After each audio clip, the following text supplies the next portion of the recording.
1985, I went to Rome, Italy to direct Klaus Kinski in a movie I wrote. Klaus Kinski, Nosferatu the Vampire, Fitzcarraldo, Gary the Wrath of God, all those great Herzog movies. I was going to get to direct Kinski. There is no direct on the word, not for me, who can say do it. He hated directors, hated them. I called his agent, Walter Kohner. Walter, I'd like to go up to San Francisco and meet Mr. Kinski. Oh, he said. Well, have you read this month's issue of Playboy magazine? There's an interview with Mr. Kinski. Perhaps you should read that. So I read the Kinski interview in Playboy magazine. I was in big trouble. This is what makes me allergic to directors. You know, like telling me how to die. I said, were you already dead? Okay, then get that first and come back and tell me if you know it, you know? It's a shit. I had no idea how much trouble I was in. Allora io mi sono messo qua. After the first 3 days of shooting, Mr. Kinski had started 6 fist fights with my crew. I'm here, not here. That's easy. But I'm here. If I'm here, they have my shoulder in, that's for sure. After the first 3 days of shooting, we were 2 days behind schedule. After the first 3 days of shooting, the Italian producer and I decided we had to replace Mr. Kinski. It wasn't working out. It was all okay before. I don't know what the point is. They just said she didn't turn around. And then they messed the whole thing up, you know? It was okay. We called the American producer and broke the news. Mr. Kinski has to go. Bummer, he said. An hour later, the American producer called back. The distribution company, which was paying for our film, insisted we keep Mr. Kinski. His name had marquee value. So I resigned myself to a runaway production with Mr. Kinski. On the 4th day of shooting, I showed up on the set. The Italian producer had a pleasant smile on his face. He explained he had a solution to our problem with Mr. Kinski. He was going to kill him for the insurance money. And he wasn't kidding. I raced to the nearest phone.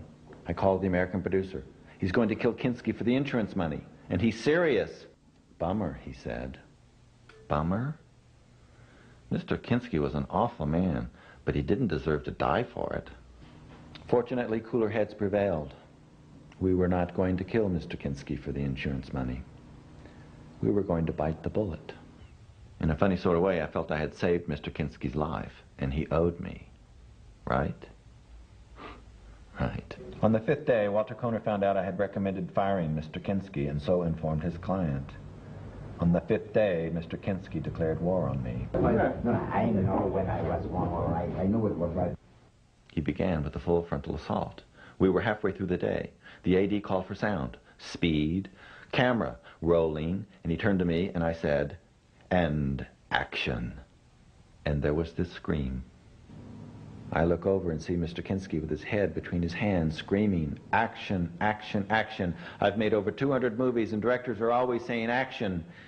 And I looked at Kinski and he pointed his finger at me. There's Moses on the Mount. There's Moses in that picture. There's Moses' finger. He pointed it at me and he said, "Don't say action." Action. All right, Klaus, what would you like me to say? I don't care. Just don't say action. How about if I just say, Klaus? So it went like this.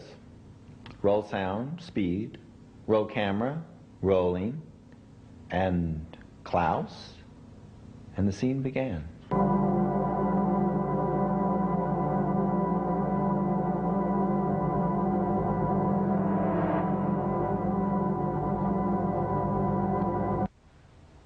So this silly routine lasts for about a day and a half.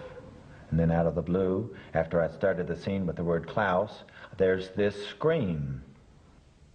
I look over and there's Klaus with his head between his hands, looking up, screaming, "Klaus, Klaus, Klaus, all my life.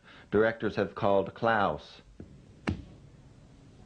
A lot of people who say, I respect the director, I listen to him. What? To what? To what? What, do you want to teach me to breathe or what? I'm not blind, I don't need a dog to cross the street. What the fuck does all this mean? I remembered from the Playboy interview with Mr. Kinski that he was famous for getting rid of directors. After a while, it just wasn't worth it. They'd walk. I was determined this wasn't going to happen to me. This was my film. I would outlast him. So I say to Mr. Kinski, if I don't say Klaus to start the scene, what would you suggest I say? And he says, say nothing. I'll start when I'm ready.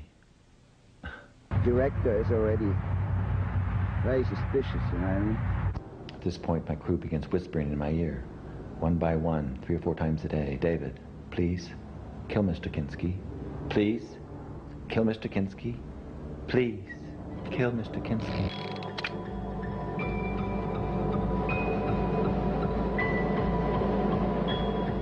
We were headed for the home stretch, and it looked like I was going to survive Mr. Kinski. But the little prick wasn't finished with me yet. Everything's going along fine. We're shooting the scene. It ends, and I say the only word left to me as the director. I say, cut.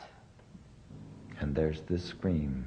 I look over, and there he is with his head between his hands, looking up, screaming, cut, cut, cut. I've made over 200 movies, and directors are always saying cut. And he points that Moses finger at me, and he says, don't say cut.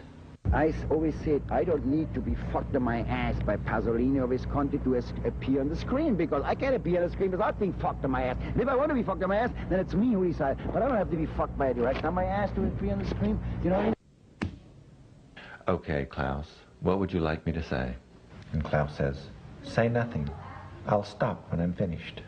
My crew implores me, no longer whispering in my ear, but muttering out loud within earshot of the monster himself, please, kill Mr. Kinski. But I wasn't going to kill Mr. Kinski, even if I wanted to. I couldn't even wish him dead. I needed the bastard to finish my movie.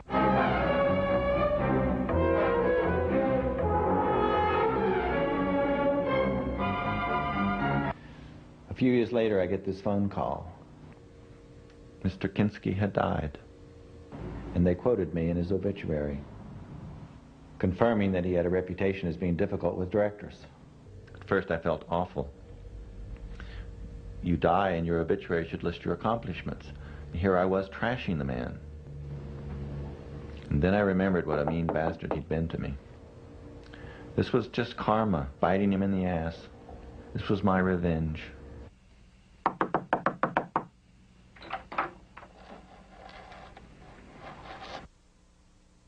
I came to see about the vacant apartment. It's been rented.